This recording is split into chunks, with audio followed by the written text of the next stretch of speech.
நிறைய பேருக்கு ரியலிஸ்டிக்காக hand draw பண்ணுறதுல ரொம்ப கஷ்டமாக இருக்கும். ஸோ நான் இந்த வீடியோவில் ரொம்ப ஈஸி ஸ்டெப்ஸாக சொல்லியிருக்கேன். வாங்க எப்படி பண்ணுறதுன்னு பார்க்கலாம்.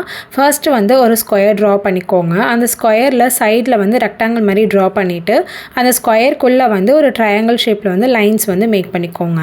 அப்புறம் கீழே வந்து அந்த ஸ்கொயருக்கு கீழே வந்து 2 லைன் வந்து ட்ரா பண்ணிக்கோங்க. இப்போ வந்து நம்ம போட்டிருக்க அவுட்லைன்ஸ் மேலே வந்து பார்த்திங்கன்னா ரெக்டாங்கிளாக போட போகிறோம். ஃபஸ்ட்டு போடுற ரெக்டாங்கிள்ஸ் எல்லாமே வந்து கொஞ்சம் நீளமாக இருக்க மாதிரியும், செகண்ட் போடுற ரெக்டாங்கிள் எல்லாமே வந்து கொஞ்சம் குட்டியாக இருக்க மாதிரியே ட்ரா பண்ணிக்கோங்க. அப்புறம் மேலே வந்து பார்த்தீங்கன்னா ஒரு கர்வ் லைன் மாதிரி 5 விரலுக்குமே வந்து போட்டுக்கோங்க. ஓகேவா? இப்போ வந்து அவுட்லைன் எல்லாத்தையுமே வந்து எரேஸ் பண்ணிவிட்டு இப்போ வந்து நம்ம ஷேடிங் கொடுக்க போகிறோம். சின்ன சின்ன அந்த ரேகை இருக்கிற இடம், அப்புறம் எங்கெல்லாம் ஹைலைட்ஸ் வருமோ, எங்கெல்லாம் ஷேடிங் பண்ணணுமோ அந்த இடத்துலலாம் வந்து நான் வந்து ஜஸ்ட் ஒரு அவுட்லைன் மாதிரி கொடுத்துட்டு பெண்டிங் ஸ்டம்ப் வச்சு பிளெண்ட் பண்ணிக்கிறேன். அவ்வளோதான். ரொம்ப ஈஸியாக ஹேண்ட் எப்படி ட்ரா பண்ணுறதுன்னு பார்த்தாச்சு. நெக்ஸ்ட் டைம் நீங்கள் ஹேண்டை ட்ரா பண்ணணும்னா இந்த வீடியோவை பார்த்து கண்டிப்பாக ட்ரா பண்ணுங்கள். ரொம்ப ஈஸியாக சிம்பிளாக எப்படி ட்ரா பண்ணிட்டோம் பார்த்தீங்களா?